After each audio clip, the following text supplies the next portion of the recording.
Children, welcome to आसा education. आज हम ये जो वीडियो बना रहे हैं, ये बेसिकली वीडियो जो है सिर्फ और सिर्फ एग्जाम को फोकस करके बनाया गया है।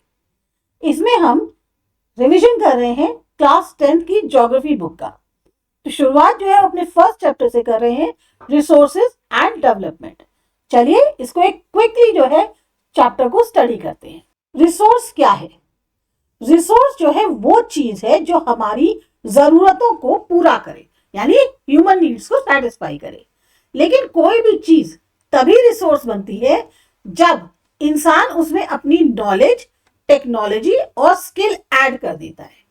अब इसके लिए एग्जांपल हवा, पानी, जमीन, जंगल, ये सब हमारे जो है वो रिसोर्सेज हैं। टाइप्स ऑफ रिसोर्सेज क्या है? ओरिजिन और एग्जॉस्टिबिलिटी के आधार पर। एग्जॉस्टिबिलिटी यानी खपत। बायोटिक जो लिविंग आते हैं उसमें, अबायोटिक नॉन लिविंग आएंगे, रिन्यूएबल और नॉन रिन्यूएबल।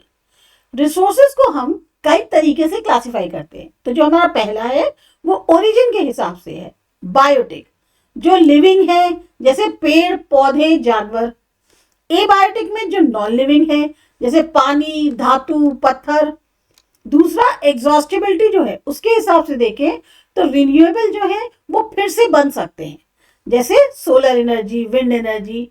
नॉन रिन्यूएबल जो लिमिटेड स्टॉक में है, जैसे आपका कोल हो गया, पेट्रोलियम हो गया। फिर इसी तरीके से रिसोर्सेज जो है ओनरशिप और डेवलपमेंट के आधार पर, इंडिविजुअल या कम्युनिटी के, नेशनल या इंटरनेशनल, पोटेंशियल, डेवलप्ड, स्टॉक या रिजर्व।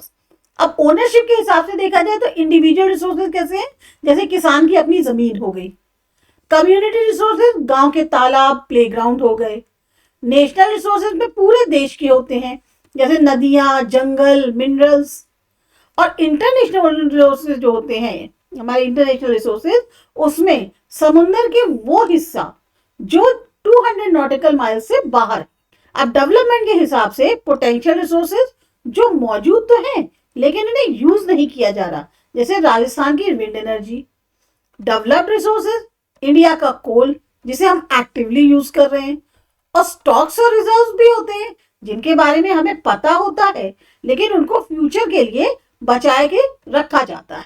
प्रॉब्लम्स क्या है ओवर यूज ऑफ रिसोर्सेज की? Land degradation, deforestation, pollution, global warming. Resources का गलत और ज्यादा इस्तेमाल बहुत सारी प्रॉब्लम्स क्रिएट कर रहा है। जमीन की क्वालिटी खराब हो रही है, जिससे हम लैंड डिग्रेडेशन कहते हैं। पेड़ पौधे काटने से डिफॉरेस्टेशन हो रहा है। हवा और पानी प्रदूषित हो रहे हैं। धीरे धीरे ग्लोबल वार्मिंग बढ़ रही है। इसीलिए हमें सस्टेनेबल डेवलपमेंट की जरूरत है। सस्टेनेबल डेवलपमेंट, सस्टेनेबल डेवलपमेंट का मतलब है कि आज की जनरेशन की जो जरूरतें हैं उनको तो पूरा करना, लेकिन फ्यूचर जनरेशन के रिसोर्सेज को खत्म किए बिना। यानी रिसोर्सेज का हमें क्या करना है? Balanced use. लैंड रिसोर्सेज और लैंड यूज जो इंडिया में है, agriculture, forest, wasteland, built up area.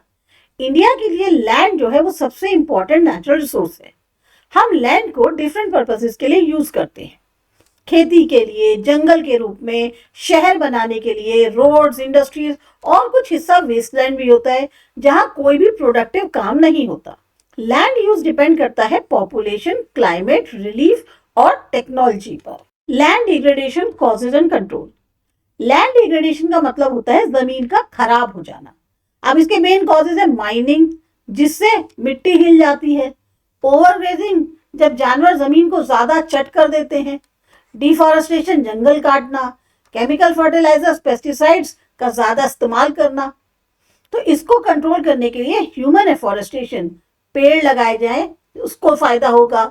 Organic farming करी जाए और इंडस्ट्रियल वेस्ट का प्रॉपर ट्रीटमेंट करना चाहिए। सॉइल टाइप और कंजर्वेशन। इंडिया में मेन कई तरह की सॉइल्स मिलती हैं। एलुवियल सॉइल जो है वो सबसे फर्टाइल है, मेनली रिवर्स की प्लेन्स में मिलती है।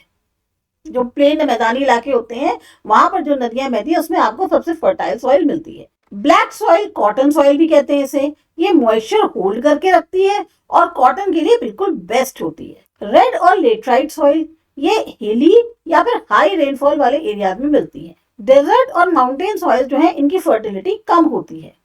तो सॉइल को बचाने के लिए हमें टेरेस फार्मिंग, कंटूर प्लॉइंग या शेल्टर बेल्ट जो है उनका इस्तेमाल करना चाहिए और क्रॉप रोटेशन जैसी टेक्निक को यूज करना चाहिए। Thanks for watching this video. Class 10 के और वीडियोस देखने हो तो सब्सक्राइब कीजिए हमारा चैनल आसान एजुकेशन।